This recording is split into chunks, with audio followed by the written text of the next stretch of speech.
The voice on the monitor wasn't mine, and it wasn't Lily's.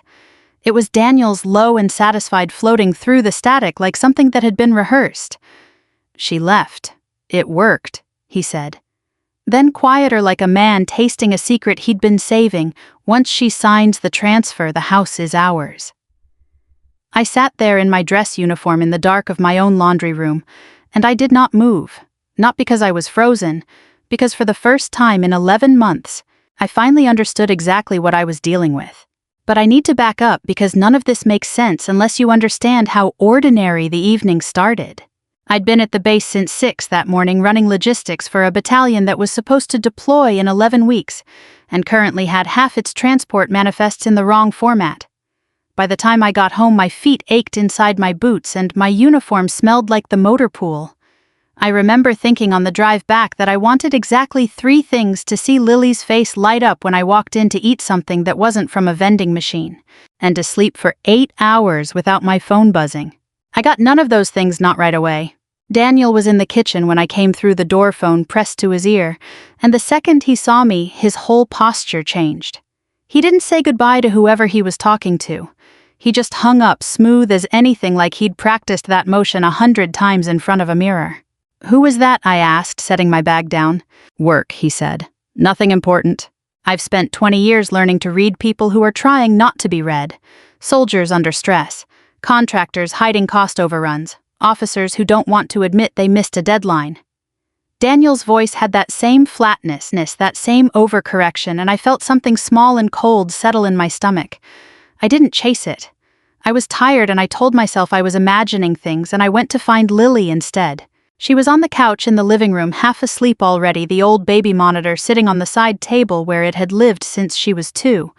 A leftover habit from when she used to wake up screaming and we never got around to putting it away. She still had nightmares sometimes, still needed to hear my voice through that little speaker some nights when I was away. I kissed her forehead, and she murmured something about a math test and rolled over. Then Daniel found me in the hallway with an envelope. "I need you to look at this before Thursday," he said, holding it out. "It's just some restructuring paperwork. For the mortgage, the savings account, a few things Vanessa's group put together to help us consolidate." "Vanessa," I repeated. "She's in finance, I've mentioned her." He had actually a handful of times over the past few weeks, always in that same casual tone, the way you'd mention a coworker who covers your shift or splits a lunch bill with you. I opened the envelope anyway because that's who I am. I don't sign anything without reading it. Not a deployment order, not a supply contract, not a marriage's worth of paperwork. The language was dense, full of terms I wanted to sit with. Transfer of beneficiary, refinancing authorization, power of attorney limited. "I want to read through this properly," I told him. "Not tonight." That's when his face did something I hadn't seen before. Something tight around the eyes. "You can command soldiers, Stephanie," he said, "but you don't understand civilian money. I've been shot at in a supply convoy outside Bagram. I've briefed generals who didn't want to hear what I had to say. I've buried friends and signed the paperwork after. None of that prepared me for how much that one sentence hurt, delivered in my own kitchen by the man I'd built a life with. Not because it was true, because of how easily it came out of him, like he'd said it before, maybe not to me, maybe just in his head, rehearsing the exact moment he'd finally say it out loud. I felt the heat rise in my chest, the kind I usually reserve for briefings gone wrong, and I knew if I stayed in that kitchen another minute I'd say something I couldn't take back. "I need air," I said. "Don't follow me." I grabbed my keys off the hook and walked out, and I heard the door slam behind me harder than I meant it to. I drove 3 loops around the neighborhood, past the Hendersons' Halloween lights already up in July, past the elementary school where Lily would start 3rd grade in the fall, and somewhere on the 2nd loop the anger cooled into something sharper. Something that sounded a lot like instinct. 20 years in uniform teaches you that when something feels wrong, you don't walk away from it. You get closer quietly and you watch. So instead of driving until I felt better, I turned back. I pulled into the garage instead of the driveway the way I do when I don't want the motion light announcing me, and I let myself in through the laundry room. I didn't call out. I didn't turn on the light. I just sat down on the folding table bench in my dress uniform, and I picked up the receiver end of Lily's old baby monitor, the one still sitting on the living room side table, still transmitting. I don't know exactly what I expected to hear. Maybe nothing. Maybe just Daniel muttering to himself the way people do when they think no one's listening. What I heard instead was his voice low and pleased, talking to someone who wasn't me. She left. It worked. A pause. Then, once she signs the transfer, the house is ours. My hands went still on the receiver. A woman's voice answered him, faint but audible. And what about the child? And Daniel, without a single second of hesitation, said the words that changed everything. I already know how to take Lily from her. I want to tell you that I saw it coming from the beginning. I didn't. If I'm honest with you, and I promised myself I would be all the way through this, I missed it for weeks because I wanted to miss it. Because believing your marriage is fine takes so much less energy than admitting it isn't. 3 weeks before that night in the laundry room, I came home from a 10-day field training exercise covered in dust that had gotten into places dust shouldn't go, and Lily ran out the front door before I'd even gotten my bag out of the trunk. She hit me at full speed, arms around my waist, and for a second everything in the world was exactly right. Daniel stood in the doorway and watched us with his arms crossed. Nice of the army to return my wife, he said. I laughed it off. That's what you do early on with a comment like that. You laugh, you let it roll past you, because the alternative is starting a fight in your own driveway with your daughter still hanging off your neck. I told myself he was just tired of holding down the house alone. I told myself a lot of things that month. But the small stuff kept adding up. I noticed the banking app on my phone had logged me out, and when I tried to log back in, my password didn't work. Daniel said he'd updated the security settings and would send me the new one. He never did, not that week, not the next. I started noticing that the mail came in, and by the time I got to it in the evening, certain envelopes were already open bank statements, mostly the ones with the little glassine windows. When I asked him about it, he said he liked to stay on top of the bills, so I didn't have to worry since I already had enough on my plate at the base. There was a folder of mortgage documents that used to live in the filing cabinet in the office. One evening I went looking for our refinancing paperwork from 2 years back just to check an interest rate figure for a conversation with a neighbor, and the folder wasn't there. Daniel said he'd moved it to his car for a meeting. I didn't ask which meeting. I should have. And then there was Vanessa, who kept appearing in his sentences the way certain names do when someone wants you to get used to hearing them. Vanessa thinks the market's going to shift. Vanessa's handling the group's investment side. Vanessa said something funny at lunch today. Always professional, always just enough context to sound harmless, and never quite enough for me to picture her as a real person. At dinner one night, Daniel brought up my next set of orders, an overseas rotation still months away, not even confirmed, and turned it into something else entirely. It's just interesting, he said, cutting his chicken with more precision than necessary. How Lily's whole life has to bend around your schedule, not the other way around. I don't choose my orders, Daniel. No, he agreed too easily. You don't, but somebody has to be the one who's actually here. I sat with that sentence longer than I wanted to. Lily was across the table eating her rice 1 grain at a time, the way she does when the adults are using the wrong voices, and I smiled at her so she wouldn't feel the temperature in the room. Later, once she was asleep, I told myself Daniel was just stressed. Work had been hard on him too, hadn't it? I decided not to push. That's the part that still sits heavy with me. Not that he was building something against me, but that some part of me clocked it and chose comfort over confrontation. I mentioned some of it to Natalie over coffee that week, mostly the banking password thing, framed as an annoyance rather than what it actually was. Natalie's been my closest friend since our second deployment together, and she has the kind of mind that doesn't let details go soft around the edges. She listened to the whole list, the mail, the missing folder, the comments about my absences without interrupting, and when I finished, she didn't tell me I was overreacting. He isn't just angry, she said. He's building a narrative. I remember laughing a little too fast. A narrative for what? She didn't answer that directly. She just said, keep your eyes open, Steph. Write things down if you can. Date specifics. Not because I think something's about to happen, because if it does, you'll wish you had them. I didn't write anything down that week. I wish I could tell you I did. What I did instead was go home, kiss my daughter goodnight, and try to be a better wife, softer, less defensive, the kind of person Daniel seemed to want more of. I let the mortgage folder go. I let the banking password go. I told myself I was choosing my marriage over my suspicion, and that felt at the time like the mature thing to do. It was 2 nights later that I found it, not looking for anything, just searching through Daniel's leather document case for a stamp, because Lily needed one for a school permission slip, and I was already running late. Underneath a stack of insurance papers was a photocopy of my most recent leave and earnings statement, my military pay stub, with my full Social Security number visible at the top. Clipped to it was a loan application mostly blank, but with my name already typed into the borrower field. I stood there in the office with the permission slip still in my other hand, and for the first time, the cold feeling in my stomach didn't go away when I told myself I was imagining things, because I wasn't imagining anything at all. Lily's school held its fall fundraiser on a Friday evening string. Lights hung between the oak trees in the courtyard, parent volunteers selling raffle tickets for a spa basket. Nobody really wanted, but everybody bid on anyway. I'd promised Lily I'd be there in something other than my uniform, so I'd changed into a navy dress in the car, and I remember feeling almost normal walking in with Daniel's hand at the small of my back, like we were still the couple other parents waved at across the room. That lasted about 10 minutes. Daniel spotted someone near the drinks table and steered us both toward her before I'd even registered who she was. "Steph, this is Vanessa Cole. We work together." She was exactly what I expected, and somehow also not tall, composed, the kind of smile that reaches exactly as far as it needs to and no further. She shook my hand a beat too long and said, "I've heard so much about you," in a tone that suggested she meant it literally. "All good things, I hope." I said the reflexive thing you say.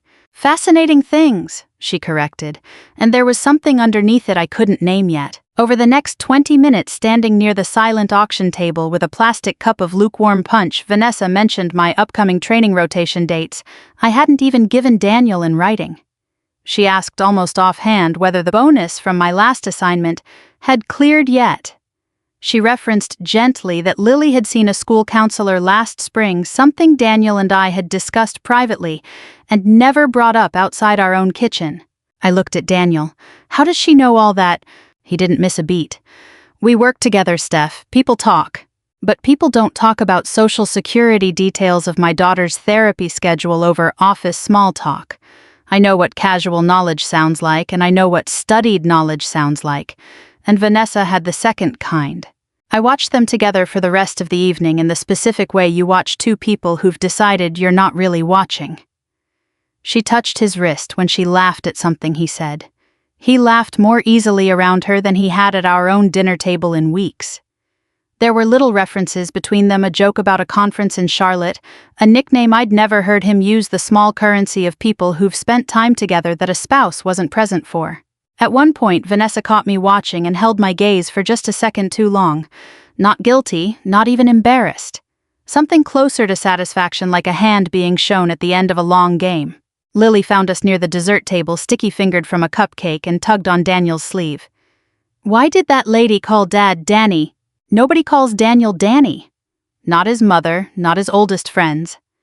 I felt the question land somewhere between us like a dropped glass. "Just a work thing," Daniel said too quickly and steered Lily toward the raffle table before I could ask anything else. I tried to bring it up in the car on the way home carefully, the way you approach a subject you already suspect will detonate. "How long has Vanessa worked with you?" "A year, maybe. Why does it matter?" She knew about my bonus. She knew about Lily's counselor.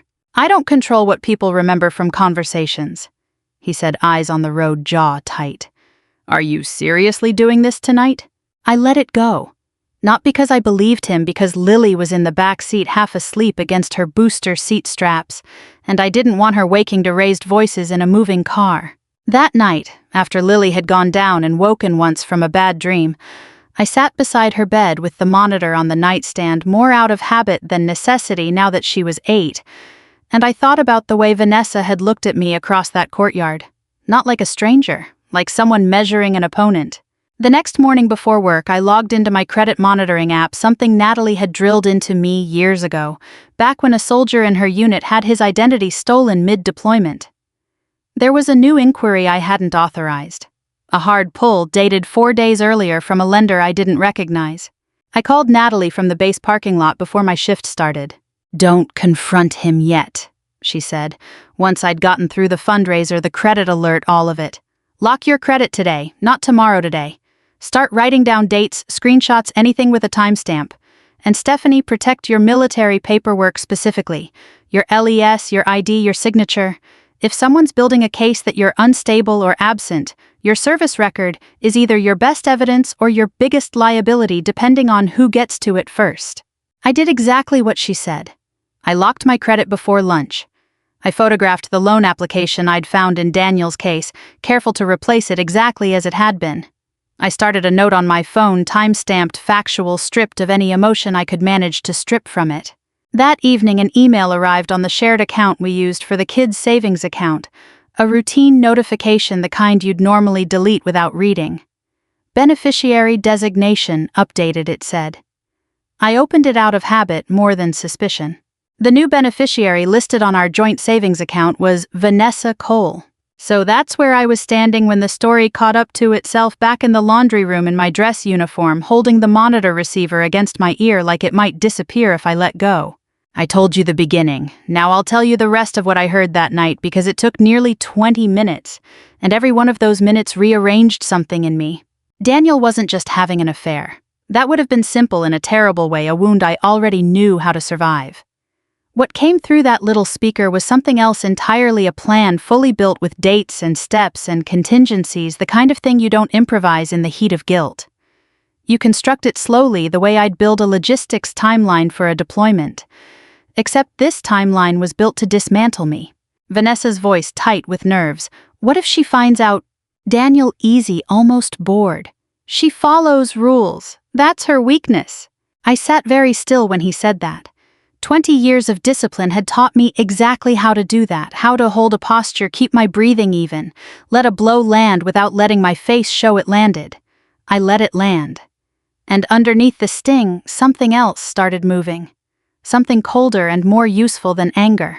They went through it piece by piece, like people reviewing a contract before signing. Daniel described a file he'd been compiling, texts he planned to frame out of context, a log of every night I'd worked late or traveled for training, a narrative he intended to hand to a family law attorney describing me as erratic, absent, not built for a stable home. He said if I got angry enough, if he could provoke a reaction on record, it would help the story he wanted to tell a judge. He talked about the loan applications, plural, drawn against my name and my security clearance income. He talked about a shell company Vanessa's family had used before, a clean way to move the house without my name attached to the sale. And he talked casually, the way you'd mention picking up dry cleaning, about filing for temporary custody of Lily, the moment my next set of orders came through while I was out of the country and couldn't contest it in person. She won't even see it coming, he said. I thought about all the nights I'd sat beside Lily's bed with this same monitor, listening for her breathing to steady after a nightmare. I thought about how Daniel was using that same device, the small mechanical proof of how much I loved my daughter, completely unaware that it would be the thing that undid him. I didn't go downstairs. Everything in me wanted to. Every instinct that had ever served me in a crisis was screaming to walk into that room and put a stop to it with my own 2 hands. But I've commanded soldiers long enough to know that the moment you react is the moment you lose control of the situation. And Daniel had all but told Vanessa that provoking me was part of his plan. I wasn't going to hand him that. Instead, I took out my phone. I hit record on the monitor app that mirrored to it something I'd set up months earlier just to catch Lily's night terrors on file for her pediatrician, never imagining what else it might catch. I photographed the time on my screen. I texted Natalie 4 words, "Come get me, now." Then I sat there another 8 minutes recording, memorizing details, until I heard their voices move toward the front hallway and the sound of Vanessa's car pulling out of the driveway.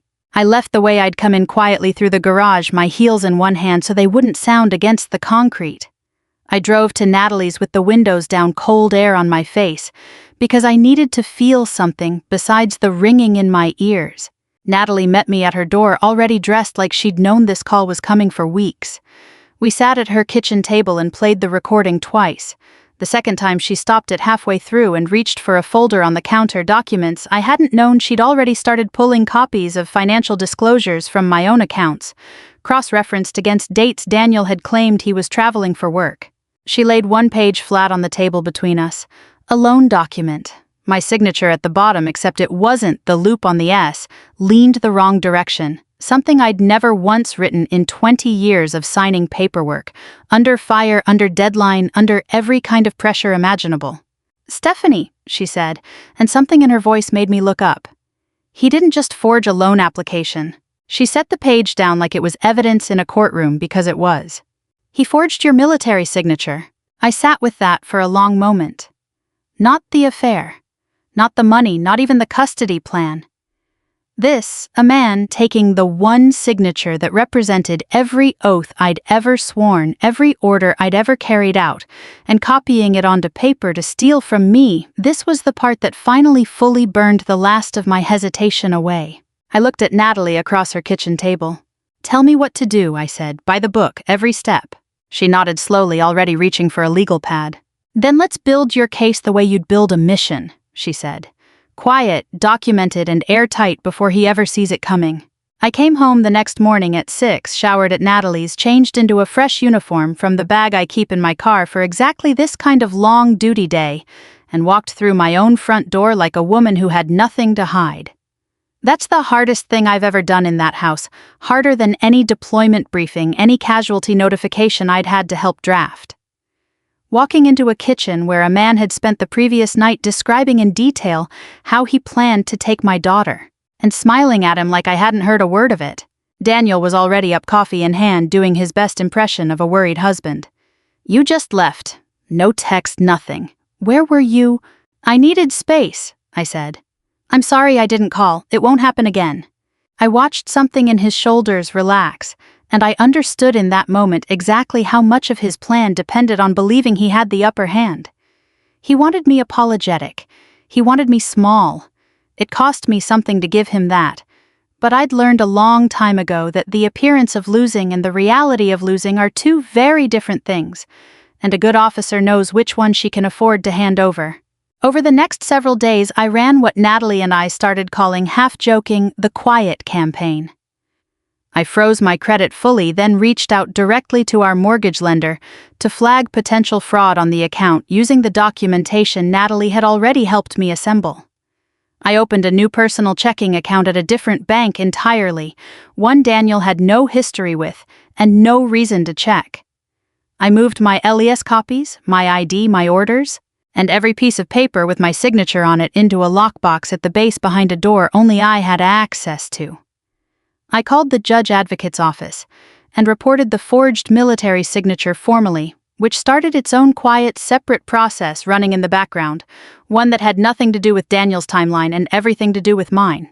I kept a log, every date, every conversation, every strange comment Daniel made, time-stamped and factual the way you'd log an incident report.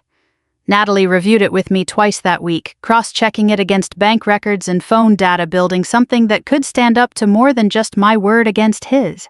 And through all of it, I made breakfast. I drove Lily to school. I sat across from Daniel at dinner and asked about his day. I let him hand me printouts and nodded along like I was absorbing every word when really I was memorizing which lender's letterhead he was using, which dates he referenced, which lies he was rehearsing on me before rehearsing them on someone with more authority than a wife who follows rules. It cost me. I won't pretend otherwise. There were nights I sat on the edge of the bathtub with the water running, so Lily wouldn't hear, just to let 10 minutes of grief out before I had to be steady again. Not grief for the marriage that had already ended the moment I heard his voice through that monitor. Grief for the version of myself who'd trusted him with everything, who'd handed over passwords and paperwork, and the shape of our future, without ever imagining he'd use it as a weapon. By the end of the week, Daniel's confidence had fully returned. He started talking again about moving forward, about a fresh start, about how good it would be once the paperwork was behind us. He told me almost gently that he'd arranged for us to meet a financial advisor that weekend downtown to formalize what he called our restructuring plan. "Saturday," he said. "Just sign everything and we can stop fighting about money." I already knew from the recording exactly who that advisor would turn out to be. I said yes, anyway. What Daniel didn't know, what he had no way of knowing, was that the bank's fraud division had already been contacted, that a JAG officer was reviewing the forged signature as an open case, that Natalie had connected me through a colleague to a civilian attorney who specialized in exactly this kind of financial abuse, and that attorney had already begun preparing documents of her own. Daniel thought he was walking toward a quiet Saturday morning where a tired, apologetic wife would finally sign her name away. 2 nights before the meeting, I was in the kitchen rinsing dishes when my phone buzzed on the counter screen, lit Daniel's messages app open from earlier that day, and still logged in from when he'd let Lily use it for a game. I wasn't trying to look, but the reflection caught in the dark kitchen window in front of me clear as anything, and I read it without meaning to.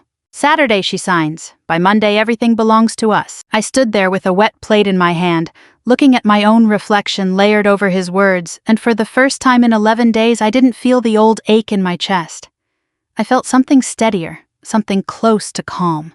I finished the dishes. I dried my hands.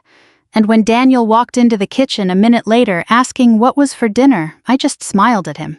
Chicken, I said, like always. The meeting was set for 10 o'clock Saturday morning, on the 4th floor of a financial office downtown. The kind of building with a lobby fountain nobody looks at and elevators that play soft jazz nobody listens to. I came straight from a half-day shift at the base, which meant I arrived in my uniform and I saw the flicker of irritation cross Daniel's face the second he spotted me in the hallway. Did you have to wear that? He said low, like it was an embarrassment. I came straight from work, I said. It was true.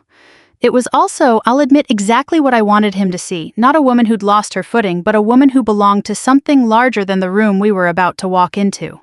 Vanessa was already seated at the conference table when we entered, a folder in front of her, a man in a gray suit beside her whom Daniel introduced as the advisor. I recognized the type immediately, not a neutral third party, but someone's hired hand. I sat where I was directed, and let my eyes move across the paperwork spread in front of me, a transfer of property interest, a refinancing authorization, a limited power of attorney, and beneath all of it, quietly slipped into the stack, a temporary custody arrangement concerning Lily. Daniel slid a pen toward me. Let's just get through this. I picked the pen up. I didn't sign. Before I do, I said, keeping my voice level, the same voice I use in briefings when I already know the answer to a question, but need it stated on the record. I have a few things I want clarified. Who prepared these documents? The advisor's mouth opened. Daniel spoke over him. It doesn't matter, Steph, it matters to me, I said. Why is Vanessa listed as beneficiary on our savings account? Vanessa's composure cracked just slightly at the edges. I think we should reschedule this, she said, reaching for her folder. Sit down, I said, not raising my voice, and something in my tone made her actually do it. One more question. Whose signature is on the loan applications filed against my social security number? Because it isn't mine. And why does a copy of my military LS have my rank and signature reproduced on a civilian bank form I never authorized? Daniel's jaw tightened. You're doing this here in front of people? I'm doing this, I said, because you were about to do something very similar to me in a courtroom without me in the room to answer for myself. That's when the door opened.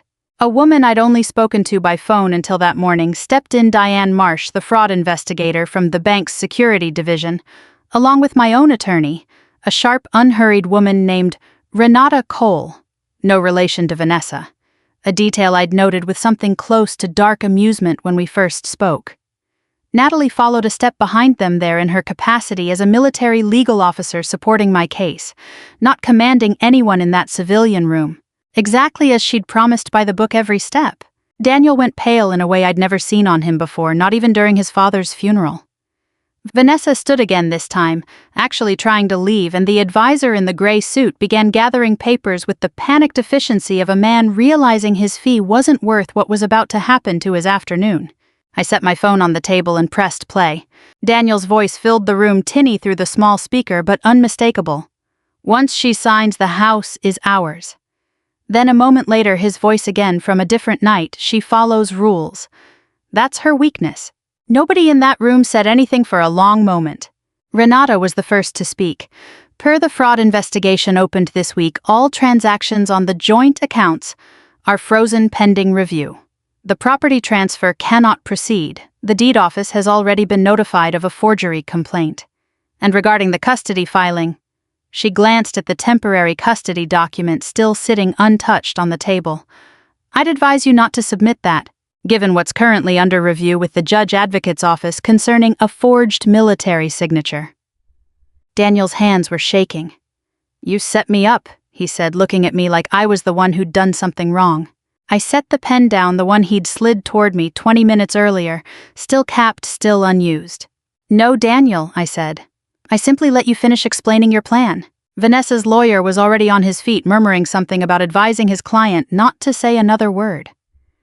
Vanessa herself looked for the first time since the fundraiser genuinely afraid not of me, but of what she'd let herself become part of. Security asked Daniel to step outside so the investigator could speak with him separately.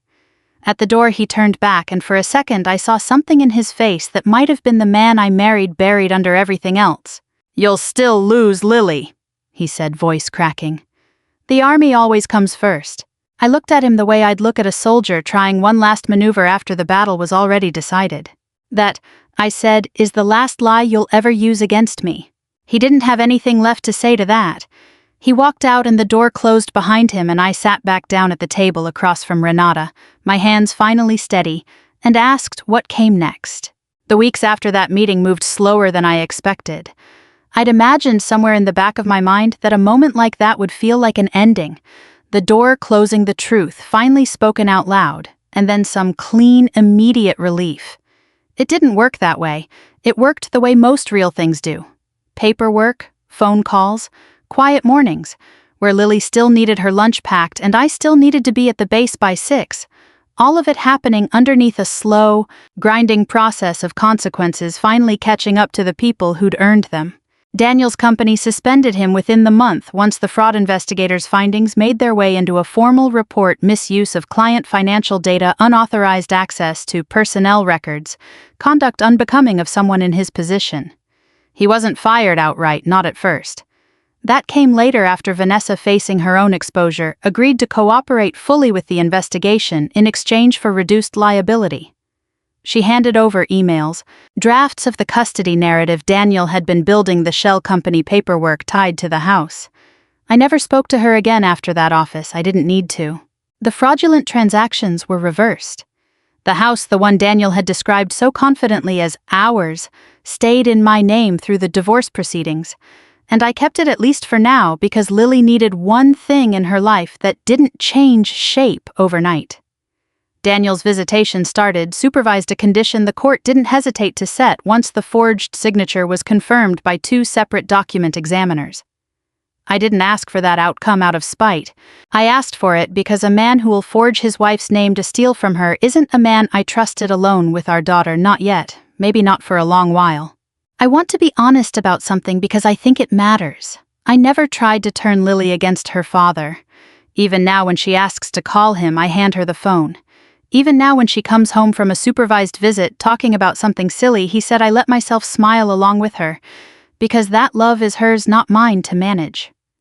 What I refused and will keep refusing is letting him use that love as a lever against me ever again. At the mediation session near the end, Daniel asked to speak to me privately for a few minutes.